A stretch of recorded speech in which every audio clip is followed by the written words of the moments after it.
Berarti ini slide-nya sudah terlihat, dokter semua? Sudah terlihat slide-nya? Oke, baik. Dok, Saya slideshow lagi, izin ya. Jadi baru contoh obstruksi. Jadi kalau obstruksi itu ya gangguan di hambatan atau keluar masuknya udara. Jadi mulai dari hidung atau mulut, kemudian di orofaring, kemudian di trakea, di bronkus, percabangan bronkus, kemudian bronkus primarius kanan dan kiri, bronkus secundarius, bronkus tertius, kemudian bronkiolus. Jadi kelainannya ada di situ. Saya contohkan misalkan saya tersedak tadi ya, eh, jadi ada hambatan di orofaring itu akan mempengaruhi keluar masuknya udara. Atau pada pasien asma, pada pasien asma yang memang bronkokonstriksi karena otot polosnya yang mengalami udem, saluran napasnya ada udem, ada mukos di sekelilingnya, itu juga akan mempengaruhi ventilasi atau munculnya obstruksi. Kemudian contoh lain misalkan ada tumor di paru yang kemudian mendesak di saluran napas, itu juga akan menyebabkan terjadinya obstruksi. Ya, ini tadi belum ya. Jadi prinsipnya untuk alat spirometer, namanya alatnya spirometer. Kemudian kalau pemeriksaan ini namanya spirometri ya. Jadi jangan salah ini namanya alat spirometer. Intinya ada mouthpiece yang dihubungkan dengan mulut. Jadi kita tidak periksa di hidung ya, tapi dari mulut. Kenapa kalau dari mulut? Karena memang diameternya lebih besar sehingga tidak ada hambatan apapun. Kalau di hidung kan ada konka, kemudian kalau misalkan orangnya pilek pasti akan terhambat. Jadi ada mouthpiece yang kemudian dihubungkan dengan suatu selang. Dalam selang ini ada apa namanya sensor. Sensor ini yang ditangkap oleh mesin dan dikirimkan ke komputer dalam bentuk angka, sehingga kita nanti menerima dalam bentuk angka dan juga gelombang, gelombang atau grafik nantinya. Jadi kalau zaman dulu bentuknya besar, kalau yang sekarang yang baru, generasi terbaru, semua pemeriksaan pakai nose clip ya. Kemudian mouthpiece, mouthpiece ini satu orang satu, jadi disposable, tidak satu orang kemudian dikasihkan lagi ke orang yang lain. Ya, kalau ini sensornya nanti ada di sini, kemudian dihubungkan ke mesin receivernya. Ini alat spirometer yang banyak kan terdapat di Indonesia. Kemudian ada juga yang handheld itu memang dipakai untuk individual ya. Jadi tidak dipakai untuk banyak orang. Kalau yang biasa dipakai seperti ini bentuknya. Ini adalah algoritma dari ATS, American Thoracic Society atau IRS, untuk menerjemahkan hasil dari spirometri. Jadi kalau luar negeri bilangnya itu FEV. FEV itu apa? FEV itu Force Expiratory Volume. Satunya ini artinya 1 detik pertama. VC itu artinya vital capacity atau kapasitas vital, ya. Jadi kalau misalkan apa namanya kita tahu, oh ini pasiennya restriksi atau enggak, itu kita lihat, sorry, bukan restriksi, obstruksi atau enggak, kita lihatnya dari FEV1 per kapasitas vital, ya. Semisal kapasitas vitalnya normal, ya ini masuknya ke sini. DLCO ini kita tidak punya alatnya, jadi kita hanya akan sampai di sini saja, kita nggak akan sampai ke bawah, nggak akan bicarakan sampai ke bawah. Ya, kemudian kalau kapasitas vitalnya ternyata lebih rendah dibanding LL itu lower limit normal atau batas terbawah. Kalau misalkan dia lebih rendah dibanding batas terbawah berarti ada restriksi. Jadi kalau untuk tahu restriksi itu dari kapasitas vitalnya, ya. Kemudian kalau misalkan VEP1 atau FEV1 per kapasitas vital itu lebih rendah dibanding normal, maka terjadi obstruksi. Kalau misalkan VEP1 per KVP lebih rendah dibanding normal dan kapasitas paru total atau kapasitas vitalnya juga mengalami penurunan, maka dia ada restriksi dan obstruksi. Oke. Di Indonesia sudah pernah ada satu proyek namanya Project New Mobile Indonesia. Fungsinya adalah untuk mengetahui Sebenarnya faal paru pada orang Indonesia itu seberapa sih? Jadi faal paru itu sangat dipengaruhi oleh ras. Kita orang Indonesia masuk ras Mongoloid, tapi juga ada campuran yang lain. Itu tentu berbeda dengan ras Kaukasia atau Negroid ya. Jadi eh, perlu dilakukan satu penelitian kalau misalkan orang Indonesia itu sebenarnya fungsi parunya itu seberapa. Kita nggak bisa bandingkan nilai normal kita dengan orang bule misalkan, atau sama-sama orang Asia kita bandingkan dengan orang Arab atau orang Turki. Itu tentunya nggak bisa ya. Jadi harus ada nilai normal yang memang diperuntukkan untuk orang Asia Tenggara pada umumnya. Jadi nilai normal prediksi itu sangat dipengaruhi oleh usia, tinggi badan, jenis kelamin, dan ras. Dan ini nanti yang akan kita lakukan pengukuran sebelum kita periksa spirometri. Nah, spirometri itu bisa dilakukan dalam dua keadaan, yaitu keadaan statis dan keadaan dinamis. Manuver pertama atau yang dibilang statis itu untuk mengetahui slow vital capacity atau SVC atau kapasitas vital. Manuvernya seperti apa? Boleh dilihat ke gambar saya. Jadi nanti dokter akan minta pasien untuk melakukan volume tidal 3 kali. Jadi volume biasa 3 kali. Jadi tadi kan mau pis di mulut ya, mau pis di mulut. Jadi otomatis pasien akan tarik napasnya juga dari mulut. Suruh volume tidal 3 kali. Jadi saya contohkan 1, 2, 3, ya. Kemudian yang manuver atau yang terakhir kali itu tarik napas dalam, kemudian dikeluarkan pelan sampai habis. Ingat ini tadi pakai mouthpiece. Itu yang manuver pertama atau yang disebut dengan slow vital capacity.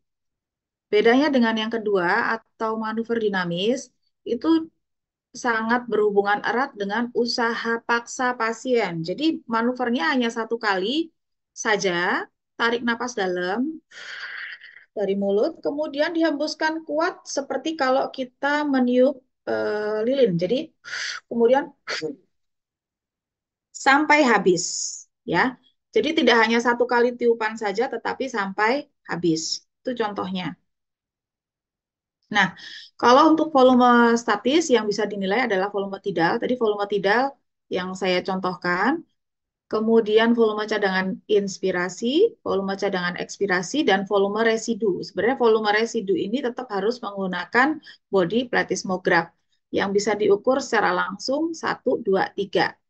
Tetapi nanti keluarnya atau angka yang keluar di grafik atau di spirometri, hasil spirometri hanya volume kapasitas vital saja nanti. Jadi volume-volume yang lain ini harus dihitung secara terpisah. Sedangkan kalau untuk volume statis seperti yang saya sampaikan tadi, ada kapasitas vital, maksimalnya adalah 5 liter, kapasitas inspirasi, kapasitas residu fungsional, dan kapasitas paru total harus dihitung secara terpisah. Jadi yang terlihat dalam grafiknya hanya kapasitas vital saja nanti. Oke, nantinya ini adalah grafik kalau kita periksa secara keseluruhan. Tapi kalau untuk spirometri yang keluar hanya hasil ini saja, kapasitas vital sampai sini. Yang lainnya tidak akan bisa terlihat. Jadi kalau untuk untuk spirometri hanya ini saja sama volume tidal ya. Oke, ini secara keseluruhan saya lewatkan saja. Nah, untuk volume dinamis seperti yang saya contohkan tadi ada yang disebut dengan kapasitas vital paksa. Jadi yang manuver kedua, tarik napas dalam dari mulut kemudian dihembuskan kuat atau ekspirasi kuat sampai habis ya. Nah, kalau volume ekspirasi paksa detik pertama ini sebenarnya manuvernya sama. Jadi dalam satu manuver ini akan langsung terlihat hasil kapasitas vital paksa dengan volume ekspirasi paksa 1 detik pertama. Nanti dua-duanya akan ada di hasil atau di grafik. Ketika kita periksa spirometri, nanti akan ada 2 grafik yang keluar, yaitu volume time dan volume loops. Ya. Volume time itu maksudnya adalah seberapa besar volume itu keluar dan ketika sudah mencapai plateau atau datar itu artinya sudah nggak ada lagi udara dalam paru yang dikeluarkan. Biasanya manusia normal plateau atau datar atau sudah nggak ada keluar lagi itu di detik 4 hingga ke 6 ya. Nah, kalau pada pasien-pasien tertentu, contohnya pada pasien PPOK, dia bisa mengeluarkan bisa sampai lebih dari 6 detik. Itu kenapa salah satu tanda secara klinis PPOK adalah ekspirasi yang memanjang. Ya, jadi dia masih akan naik terus, nggak ada plateau. 4 itu masih naik terus. Sedangkan kita kalau kita periksa ya, kita nanti misalkan periksa yang kita normal ya, itu di detik keempat itu udah selesai, sudah nggak ada lagi. Kemudian ini adalah flow volume loop. Tolong diperhatikan betul-betul gambarnya. Jadi ketika inspirasi, kan tadi awal adalah inspirasi, grafiknya akan turun ke bawah seperti ini. Mulus sama sekali tidak ada gerigi. Kalau misalkan ada gerigi, berarti usaha napas pasien itu bervariasi. Dan ini sebenarnya tanda bahwa pemeriksaan itu belum maksimal. Sebaiknya diulang, ya. Ini pada saat inspirasi, kemudian pada saat ekspirasi ada puncak yang diikuti dengan turunan. Ini yang disebut dengan flow volume loops. Nanti grafik yang keluar adalah kapasitas vital paksa, volume ekspirasi paksa 1 detik pertama dengan APE atau arus puncak ekspirasi atau laju arus puncak. Ya, untuk PPOK yang kita fokuskan adalah pada manuver paksa. Jadi yang kita fokuskan pada yang pemeriksaan KVP ini. Ini tadi sudah kelainan ventilasi, ada restriksi obstruksi, dan juga ada mixed defect.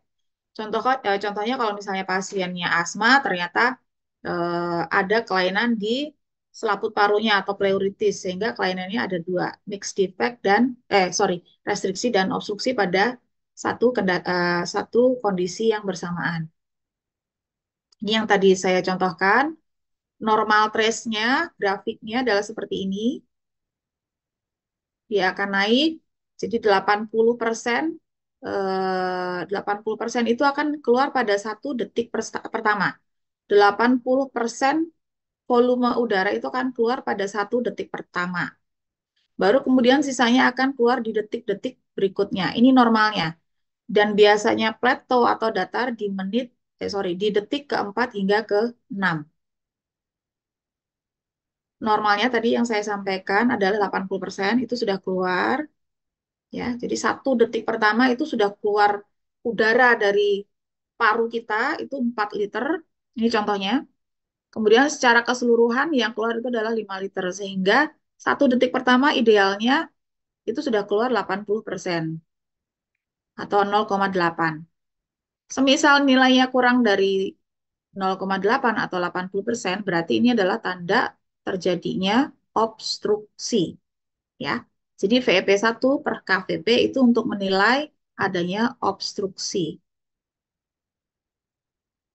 Ini adalah gambaran grafik kalau gimana sih kalau pasien yang normal, obstruksi sama restriksi. Yang normal seperti yang disampaikan tadi, grafiknya naik, 80% keluar di 1 detik pertama, kemudian ada plateau atau datar di detik keempat hingga detik ke-6. Ya. Kemudian kalau untuk flow volume loop-nya, nanti gambarnya tidak seperti ini, ada satu garis di bawah yang melengkung pada saat inspirasi, kemudian ekspirasinya naik dan turun secara bertahap sampai habis udaranya. Ini adalah contoh yang obstruksi. Kalau yang obstruksi, kita lihat di sini, ini 1 detik pertama hanya keluar 2 liter. Sedangkan secara keseluruhan ini orang 4 liter, berarti hanya keluar 50% saja. Kemudian sampai detik ke-6 ini masih naik terus. Jadi sampai 6 detik berikutnya itu masih ada udara yang dikeluarkan. Ini berarti ekspirasinya memanjang. Merupakan salah satu tanda adanya penyempitan di saluran napas. Penyempitan bisa dari dalam, contohnya asma, bisa juga dari luar, misalkan pada sumbatan akibat tumor. Nah, ini kalau untuk flow volume curve-nya, nanti di bawah ada grafik pada saat inspirasi, kemudian dia naik dan turun secara bertahap. Kalau dilihat ini lebih landai. Kalau ini kan, sorry, ini lebih lebih curam, kemudian baru landai. Kalau ini kan langsung melandai. Kalau ini enggak, dia ada curamnya dulu, baru kemudian melandai. Kemudian kalau untuk restriksi, dia di 1 detik pertama sudah terlihat volumenya sampai terakhir pun ketika sudah landai, sudah plateau, itu tetap aja 2 liter, padahal seharusnya normalnya 4 liter misalkan ya. Jadi lebih kecil dibanding yang seharusnya. Sedangkan kalau untuk flow volume loop-nya atau curve-nya, asalkan tidak ada kelainan, hampir sama seperti yang di normal. Jadi nanti di grafik inspirasinya melengkung, kemudian naik ke atas, puncaknya kemudian landai turun ke bawah. Ini adalah contoh-contoh kelainan paru di saluran napas. Contohnya adalah asma, PPOK, bronkiektasis, dan kistik fibrosis. Kalau misalkan obstruksi karena upper airway, saya contohkan tadi seperti eh, benda asing, kemudian tumor, stenosis trakea, tracheomalacia, dan paralisis dari korda vokalis atau vocal cord paralysis. Nah, kalau yang pattern obstruksi seperti ini, turun ke bawah, kemudian naik. Kalau yang normal kan langsung sedikit landai. Kalau yang obstruksi, kelihatan sekali dia curam ke bawah. Baru kemudian melandai. Ini gambaran paru, apa namanya, saluran napas normal dengan diameter yang normal. Kemudian kalau pada pasien asma, diameternya memang mengecil. Oke. Ada beberapa kontraindikasi spirometri, yaitu kalau batuk darah. Jadi kalau misalkan ada pasien, dokter saya ada batuk darah, tapi ada sesek, kita mau rencanakan spirometri, harus ditunda dulu. Atau kalau misalkan dari hasil pemeriksaan dan ronsen toraks ada pneumotoraks, itu juga harus ditunda. Pasien-pasien yang ada kelainan jantung, contohnya unstable angina pectoris, kalau sudah stable bisa dilakukan ya. Kemudian acute myocardial infarct itu juga kita tunda dulu karena bisa memicu infark berikutnya. Aneurisma otak kalau sudah terbukti sebaiknya kita tidak lakukan sampai kapanpun karena kalau aneurisma kita lakukan spirometri bisa pecah aneurismanya. Pasca operasi mata, toraks, dan abdomen, kalau misalkan sudah 3 bulan, ini sudah bisa dilakukan spirometri. Kemudian pada saat eksaserbasi, juga sebaiknya tidak dilakukan dulu, kita tunggu sampai eksaserbasinya perbaikan, biasanya hari kedua, hari ketiga. Kemudian juga untuk pneumoni, masih merupakan kontraindikasi spirometri karena bisa menjadi media penularan, tetapi apabila sudah diberikan antibiotik dan tanda-tanda pneumonianya sudah resolve, bisa tetap dilakukan spirometri. Nah, untuk persiapannya yang perlu dilakukan adalah alat, pasien, dan operator. Operatornya eh, sebaiknya yang memang terlatih. Jadi kita sekarang ada di sini adalah untuk menjadi operator yang well trained atau terlatih. Setiap akan dilakukan, spirometri ini harus dikalibrasi minimal 1 minggu sekali. Kemudian ada hard copy-nya atau print out-nya supaya kita bisa lihat kurvanya. Supervisor atau eh, pengawas untuk melihat tekniknya, tapi kalau misalkan dokter semua sini sudah mampu laksana, tentu sudah bisa melakukan sendiri. Kemudian ini yang tidak boleh kita lupakan adalah effort atau usaha pasien yang maksimal. Karena kalau misalkan usaha pasien tidak maksimal, nanti di belakang ada grafik-grafik yang menunjukkan ini pasiennya nggak maksimal. Bentuknya itu sudah terlihat dari grafiknya. Alatnya seperti yang saya sampaikan di awal, ada mesin spirometernya, kemudian ada mouthpiece. Mouthpiece itu untuk bagian ke mulut yang dihubungkan ke mulut, nose clip itu untuk yang di hidung, kalibrator bentuknya seperti ini, yang kita punya bentuknya seperti plastik. Jadi kalibrator itu ada yang 1 liter, ada yang 1,5 liter, ada yang 2 liter. Fungsinya kalibrator itu adalah menyamakan persepsi. Ini kan pakai mesin ya, jadi menyamakan persepsi antara udara yang kita masukkan dengan yang di mesin itu dipersepsi sama, sehingga perlu suatu alat yang dimasukkan, dicek, supaya persepsinya itu sama. Kalau sudah sama, kita baru bisa lakukan spirometrinya, pemeriksaannya. Kemudian listrik printer dan segala macam, alat timbang badan dan alat tinggi badan. Ya. Kemudian yang perlu kita sampaikan sebelum melakukan tindakan adalah edukasi dulu, Bapak, Ibu. Saya mau melakukan tindakan spirometri, fungsinya untuk mengetahui fungsi paru Bapak. Kemudian kalau misalnya pasien sudah oke, bersedia, nanti dicatat dulu tinggi badan, berat badan, usia, jenis kelamin pasien, dan ras. Kalau misalnya kita periksa pasiennya itu internasional, misalnya dokter ada di luar negeri gitu, ya kita harus tahu rasnya dia masuk ras apa, ya. Kemudian tidak boleh menggunakan pakaian-pakaian atau apapun yang menghambat. Jadi nggak boleh pakai ikat pinggang, nggak boleh terlalu kenyang. Kemudian juga supaya tidak ada bias, obat-obat yang sifatnya bronkodilator sudah dihentikan dalam beberapa jam sebelum tindakan. Ya, saya mau tanya dulu, short acting beta 2 agonis itu contohnya apa? Salbutamol, Dok. Oke, contohnya salbutamol. Kemudian apa lagi?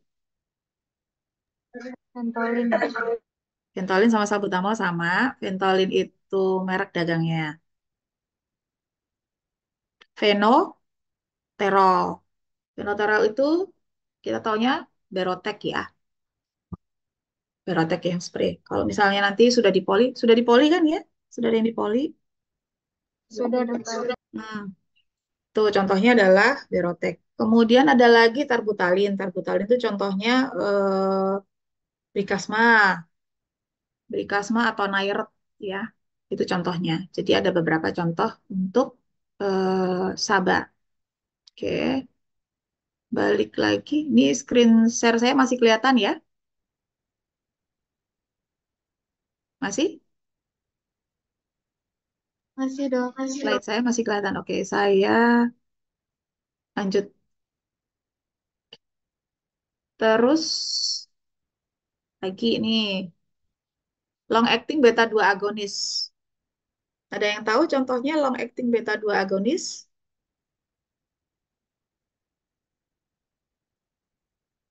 Kenapa, dokter? Indakaterol. Indakaterol itu kalau misalkan merek dagangnya Onbres ya. Jadi kalau misalnya di poli, dokter tahu, oh pasiennya pakai Onbres, sebaiknya nanti kalau mau pemeriksaan spirometri, dihentikan dulu. Dari kalau misalnya pasiennya datang jam 8, ya berarti jam 8 malam udah terakhir pakai. Indakaterol, kemudian formoterol. Formoterol itu contohnya Symbicort. Kemudian salmeterol. Salmeterol itu juga masuk long acting beta 2 agonis. Itu contohnya di seretide atau seretide ya. Oke, kalau ipratropium. Ipratropium ini tahu ada yang tahu contoh merek dagangnya?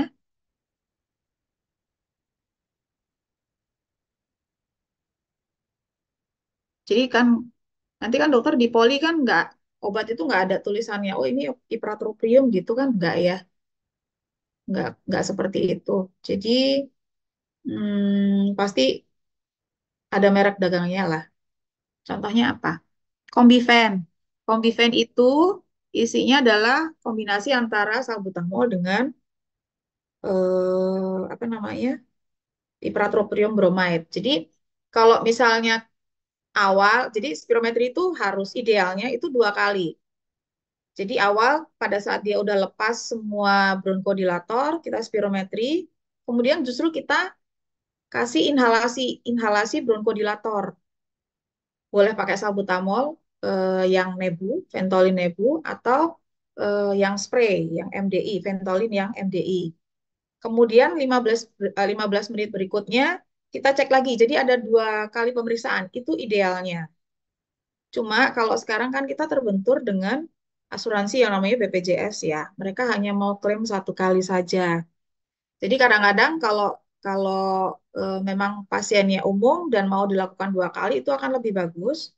Tapi kalau misalkan memang terbentur dengan asuransi, biasanya saya periksa awal tanpa eh, tanpa dinebu dulu, itu untuk data baseline. Kemudian pada saat visit atau kunjungan berikutnya, kita langsung nebu dan dicek spirometrinya. Jadi kita punya perbandingan antara pre dan post pemberian bronkodilator. Idealnya seperti itu. Oke, tiotropium itu sudah dalam bentuk inhaler, contohnya Spiriva. Ya, ini sebelum dilakukan kalibrasi, sudah ya tadi saya sampaikan kalibrasi, kemudian bebas rokok. Jadi kasih tahu pasien, Bapak kalau mau periksa nanti nggak boleh ngerokok dulu, nggak boleh makan terlalu kenyang, boleh ngemil saja. Pakaian juga nggak boleh pakai rok mini ya, nggak boleh pakaian terlalu ketat, dan nggak boleh pakai obat bronkodilator, minimal 6 jam. Kemudian sebelum tindakan kita masukkan dulu datanya ke alat spirometri. Ini yang kadang-kadang suka lupa tuh. Nama, jenis kelamin, umur, berat badan, tinggi badan, suhu ruangan pun juga harus kita masukkan. Karena kelembapan itu akan mempengaruhi hasil pemeriksaan, terutama dia ngaruhnya ke obstruksi saluran napas, ya. Kemudian ruangan juga harus punya sistem ventilasi yang baik, nggak boleh suhunya lebih dari 40. Jadi kalau bisa ada mesin pendingin, AC, atau kalau nggak ada udara yang bisa keluar masuk. Kalau misalnya ada kecurigaan terhadap penyakit infeksi, sebaiknya alatnya terpisah atau dia diperiksa terakhir, ya. Walaupun sebenarnya karena pakai mouth, kalau ini misalkan kalau zaman dulu kan mouthpiece-nya kan dilakukan apa di periksanya buat bareng-bareng ya. Kalau sekarang kan mouthpiece itu satu orang satu, ya. Jadi sebenarnya untuk resiko infeksi cukup kecil. Kemudian prosedurnya seperti yang saya contohkan tadi, eh, memperkenalkan diri, kemudian diajarkan manuvernya dulu sebelum eh, memeriksa. Jadi kalau misalkan saya boleh contohkan, misalkan, selamat pagi Bapak, saya dokter, misalkan dokter Sipa atau dokter siapa ya. Saya akan melakukan pemeriksaan terhadap Bapak, fungsinya untuk mengetahui eh, fungsi paru Bapak. Nanti ada dua manuver atau dua cara pemeriksaan. Ngajarinnya satu-satu ya, jadi ngajarinnya satu manuver, periksa, kemudian ajarin manuver kedua, periksa. Jangan dua-duanya langsung di depan, ya. Jadi saya mau ajarin pemeriksaan pertama itu Bapak nanti saya jepit hidungnya pakai alat seperti ini. Kemudian apa namanya ini namanya mouthpiece. Mouthpiece itu nanti masuk ke bagian mulut Bapak. Jadi Bapak tarik napas dan keluar napas dari mulut. Jangan sampai ada yang bocor di kanan kiri. Jadi betul-betul yang oh gitu ya. Oke. Terus nanti Bapak tarik napas biasa saja 3 kali. Jadi kayak gini ya Pak. 3 kali. Kemudian Bapak tarik napas dalam yang keempat. Hembuskan kuat sampai habis. Hembuskan sampai habis. Jadi jangan hembuskan kuat ya. Hembuskan sampai habis. Pelan saja tapi sampai habis. Itu namanya kita ngajari pemeriksaan kapasitas vital. Sudah, nanti pemeriksaan dilakukan ke pasien 3 kali dengan manuver yang sama. Kalau sudah betul kita lihat di grafik, sudah oke, baru kita ajarkan manuver yang kedua. Jadi bertahap ngajarinnya. Nah, kalau udah selesai yang pertama, ajarin yang kedua, contohnya seperti ini. Bapak yang kedua, nanti tetap hidungnya saya jepit, kemudian mouthpiece atau alatnya ini tetap masuk ke mulut Bapak. Bapak nanti hanya napas 1 kali saja. Caranya sedikit berbeda dengan yang pertama. Jadi napasnya kayak gini nih, tarik napas dalam, hembus kuat sampai habis. Sampai habis. Ya, itu juga dilakukan dalam 3 kali pemeriksaan. Bisa dilakukan posisi berdiri atau duduk. Lebih bagus sebenarnya yang berdiri sebenarnya karena tidak ada hambatan di diafragma. Nanti yang keluar adalah kapasitas vital paksa, volume ekspirasi paksa detik pertama, dan satu lagi ada APE atau arus puncak ekspirasi. Ini tadi ya yang saya contohkan yang kapasitas vital. Kemudian yang untuk kapasitas vital paksa itu yang manuver kedua atau volume ekspirasi detik pertama itu sudah dalam satu hasil pemeriksaan. Kemudian interpretasi spirometri itu kalau jadi kita bisa interpretasi hasilnya kalau dia acceptable. Apa itu acceptable? Kalau manuvernya sudah oke, manuvernya sudah betul, tidak ada yang bocor. Jadi mulainya tanpa ragu-ragu, puncaknya juga ada dan tidak ada dua puncak, tidak ada batuk, tidak ada berhenti di tengah, kemudian akhirannya yang mulus. Kemudian apa reproducible? Kalau misalkan ini sudah acceptable, kan kita dapat 3 kali pemeriksaan ya tadi ya. Jadi yang diperiksa 3 kali. Jadi perbedaan antara pemeriksaan kapasitas vital yang pertama dengan yang kedua itu nggak boleh lebih dari 5% atau nggak boleh lebih dari 100 mililiter. Jadi dua-duanya ini harus ada. Jadi contohnya misalnya gini, ternyata hasilnya adalah 2100 yang pemeriksaan pertama. Pas diperiksa yang kedua, ternyata hasilnya 2500. Itu sudah nggak memenuhi 100%. 100%, 100 mililiter. Otomatis pemeriksaan itu tidak reproducible. Kalau tidak reproducible, sebaiknya memang kita tidak interpretasi. Harus diulang kembali. Tapi sambil dilihat pasiennya. Kalau pasiennya sudah terlihat kelelahan, ya sebaiknya kita nggak lakukan dulu. Ya. Kemudian interpretasinya bisa normal, obstruksi, restriksi, atau mixed defect. Ini tadi yang saya bilang manuver itu kalau nggak oke, misalkan dia ada batuk, batuk itu kan gitu ya. Jadi ada tarikan napas, kemudian keluar, tarikan napas lagi, keluar lagi, ya. Jadi ada puncaknya itu ada 3, kan harusnya tadi kan 1, kemudian apa namanya puncak, kemudian plateau. Ini enggak, dia puncaknya ada 3.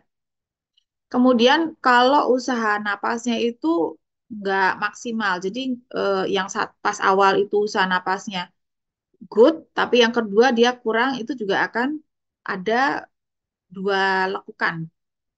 Kemudian berhenti sebelum udara itu habis.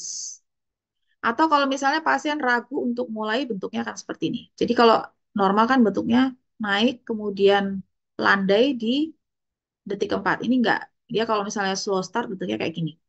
Atau usaha napasnya enggak konsisten. Ini yang nanti hasilnya tidak reproducible antara manuver satu dengan manuver berikutnya.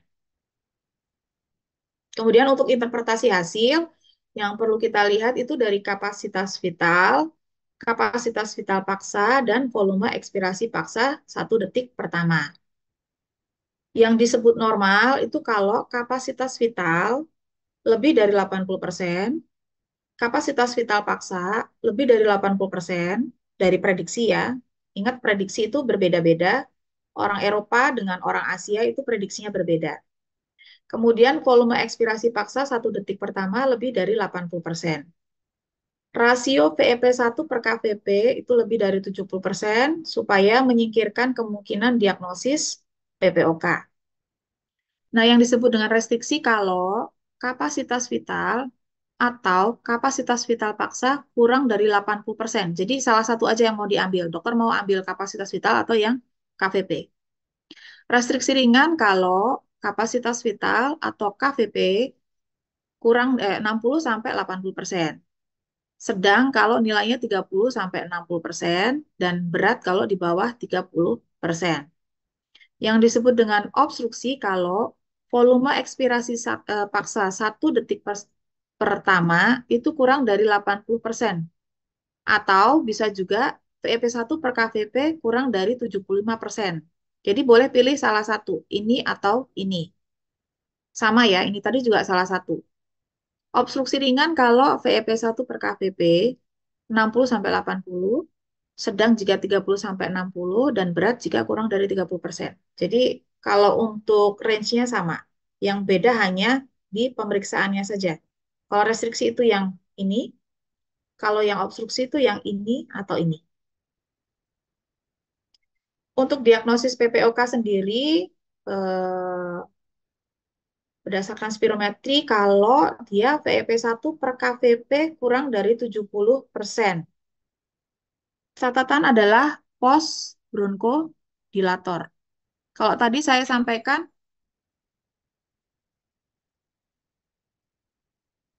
kalau tadi saya sampaikan, halo, ini kedengaran suara saya?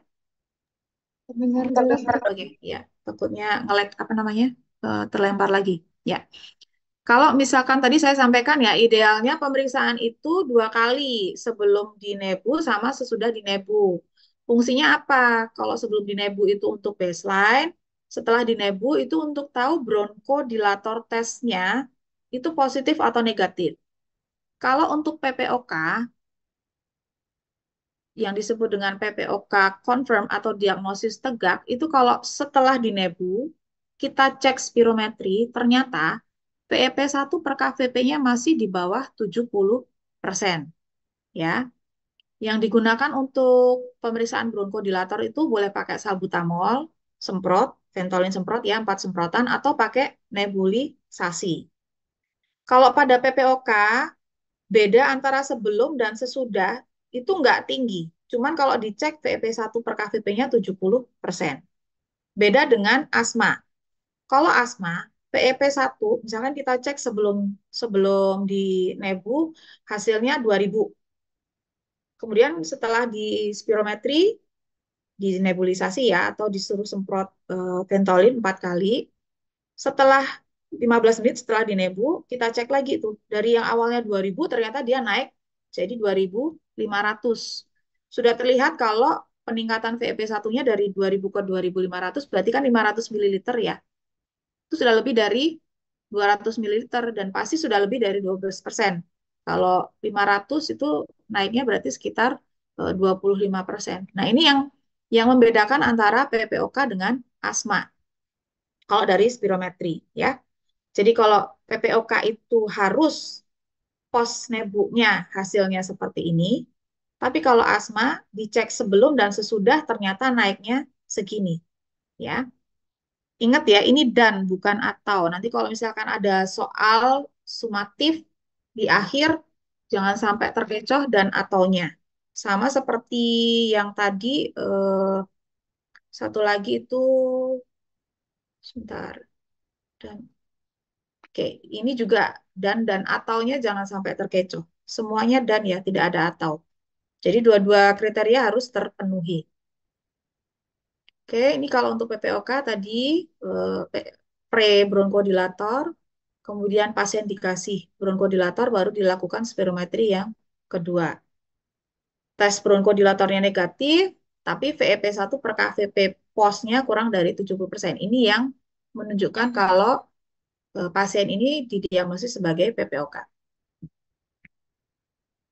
Ini yang tadi bedanya antara yang normal trace dengan yang obstruksi. Oke. Ini contoh-contoh kalau misalkan pasien yang sehat, kemudian pasien yang obstruksi. Kalau obstruksi itu nanti pasti akan bertemu volumenya itu sama, volumenya itu sama, tapi eh, pletonya itu nggak di 4 detik, dia masih naik terus. Itu kalau obstruksi. Kalau yang mix ya karena memang ini sorry, saya yang restriksi dulu. Kalau restriksi itu sama, dia ada plateau juga, tetapi volumenya lebih kecil. Kalau ini bisa sampai 4 liter, kalau ini hanya 2 liter saja. Kemudian kalau yang mix, dua-dua kelainan ini terjadi pada saat bersamaan. Oke, ini contohnya kalau misalkan ada pasien diperiksa, kemudian ternyata FVC-nya itu 3, liter. Kemudian ini kok nggak bisa dipindah ya. Sorry.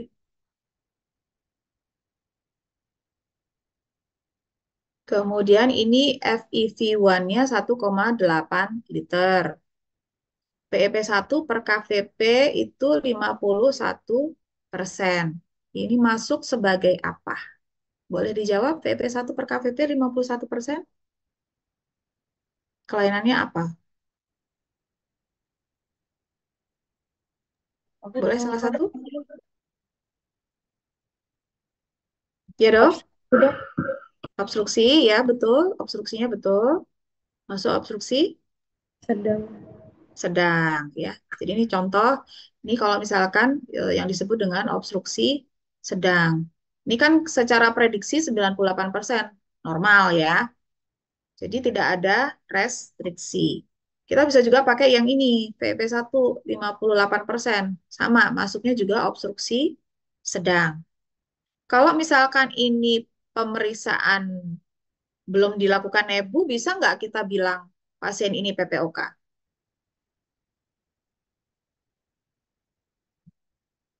Bisa Belum nggak? bisa, Dok. Hmm? Ya dok? Belum bisa, Dok. Belum bisa, karena diagnosis PPOK kalau PP1 per KVP pos bronkodilator kurang dari berapa persen tadi dokter? 0,7. 0,7 atau 70%. Ya. Jadi kalau misalnya ada soal hasilnya seperti ini nggak ada embel-embel sudah dinebu, sudah inhalasi salbutamol 4 kali atau tidak ada embel-embel pos bronkodilator, kita nggak bisa bilang ini adalah PPOK dengan obstruksi sedang. Nggak, kita hanya bisa bilang bahwa ini adalah obstruksi sedang. Ya, oke. Kemudian ini patternnya obstruksi seperti ini. Kemudian yang restriksi seperti ini. Kemudian yang severe obstruktif seperti ini ya. Kalau severe grafiknya sama tapi lebih kecil. Apa efek samping dari spirometri? Kadang karena tarik napas dan keluar napas secara kencang itu kadang agak pusing. Jadi kayak kayak apa namanya? Kayak lightheaded itu ya kayak orang mau pingsan lah ya. Kenapa? Karena memang ada vasovagal refleks yang muncul. Sakit kepala, wajah kemerahan, kadang sampai pingsan, tapi ini jarang sekali. Kita mesti lihat ya kalau misalnya periksa. Kalau misalnya pasiennya udah kelihatan kelelahan, ya kita harus stop, ditunda lagi. Kemudian ada yang habis itu nggak bisa pipis, itu ada. Kemudian sebaiknya dihindari pasca serangan jantung atau stroke. Ini tadi yang masuk kontraindikasi sementara. Ini untuk pemeriksaan spirometri, kalau di masing-masing rumah sakit beda-beda ya. Oke, mungkin itu dari saya. Mungkin ada yang mau ditanyakan, dokter. Nanti saya koordinasi dulu dengan dokter Tri Agus untuk prakteknya sama ujiannya. Kalau memang diperlukan nanti boleh. Jadi sekali datang, sekali praktek, langsung ujian juga bisa. Nanti saya koordinasi dulu dengan dokter Tri Agus. Ada yang mau ditanyakan, dokter? Gampang kok. Kalau ini kan karena kalian belum lihat wujud barangnya ya. Tapi kalau misalnya udah lihat wujud barangnya, udah periksa, kalau dulu kalau dulu yang dokter muda yang pertama di era sudah Cilegon tuh udah sampai belenger mereka tiap hari spirometri. Jadi udah bisa ditinggal sendiri gitu. Insya Allah sih gampang kok. Jadi manuvernya seperti itu aja, asal nggak bocor kanan kiri, dilihat grafiknya, bentuknya udah bagus sudah. Baik, dokter Syifa. Ada yang mau ditanyakan, dok? Iya, dokter. Ya, mohon maaf, dokter. Kami masih bingung, dok, yang bagan terkait ada TLC, PIV 1, yang algoritma bagan berwarna ATS putih. ya. Iya, Ini, dok. jadi ini sebenarnya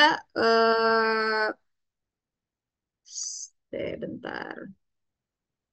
Nih ya. Kok Enso sih?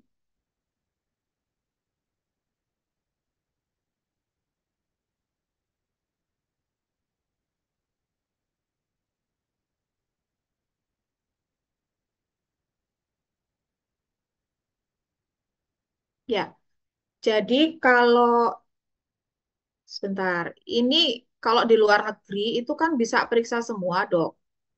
Jadi termasuk kapasitas paru total, itu mereka bisa periksa, termasuk DLCO. DLCO itu pakai yang tadi saya bilang, body plethysmograph. TLC itu kalau kita pakai spirometri itu kita nggak bisa periksa secara langsung, kita harus ngitung. Harus dihitung, bahkan kita harus ngitung volume residu, ini nggak bisa diperiksa. Jadi ini kalau kita mau periksa kita hanya ini aja, PEP1 per KV atau KVP sama kapasitas vital saja yang kita periksa. Jadi kalau misalkan yang lain-lainnya sih nggak perlu diperiksa ya. Nah, semisal apa yang bingung dokter? Ini kan no. Jadi kalau misalnya VEP1 per KVP lebih dari nilai normal. Kalau dia no artinya kan kurang dari nilai normal, ya dok. Kalau dia kurang dari nilai normal berarti sudah obstruksi. Ya kan? Tadi kalau nilai normal di atas 80%. Tapi misalkan ternyata kapasitas vitalnya mengalami kelainan, otomatis dia langsung ke mixed defect. TLC kita nggak bisa periksa dokter. Makanya saya tadi nggak bilang kapasitas paru total, saya hanya bilang kapasitas vital aja. Jadi kalau misalkan dia kapasitas vitalnya, ini memang grafiknya agak membingungkan karena kalau kalau ini kan orang bule ya. Jadi intinya kalau kapasitas vitalnya itu nggak normal, plus volume ekspirasi paksa per kapasitas vital paksanya nggak normal juga, ini artinya mixed defect ya. Jadi TLC sekali lagi ini harus dihitung terpisah. Karena kalau di luar negeri itu ada alat tambahannya. Kalau kita hanya spirometri, kita nggak bisa periksa TLC.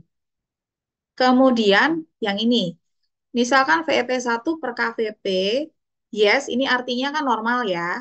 Misalnya dia normal, kapasitas vitalnya juga normal, otomatis dia normal. Ini kan tanda obstruksi ya. Kalau ini tanda obstruksi nggak ada, terus nggak ada restriksi ya dia normal. Tapi kalau misalnya ini normal, kemudian ini ada kurang dari normal, lebih rendah, otomatis dia masuknya ke restriksi langsung. Ya dok, paham dokter maksud saya? Kalau untuk TLC, sekali lagi tadi saya sampaikan memang tidak bisa dilihat langsung dengan apa namanya dengan spirometri harus dihitung terpisah. Mungkin itu dok, masih kurang jelas atau ada yang mau ditanyakan lagi dokter?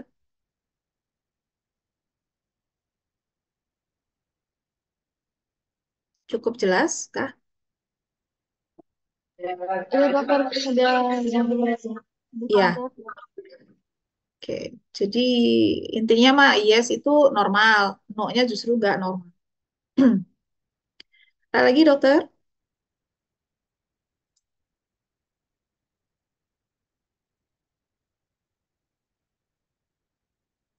Baik, kalau sudah, nanti kalau misalnya ada yang mau ditanyakan, boleh by WA. Nanti saya koordinasi dulu, karena ini masuk satu penilaian.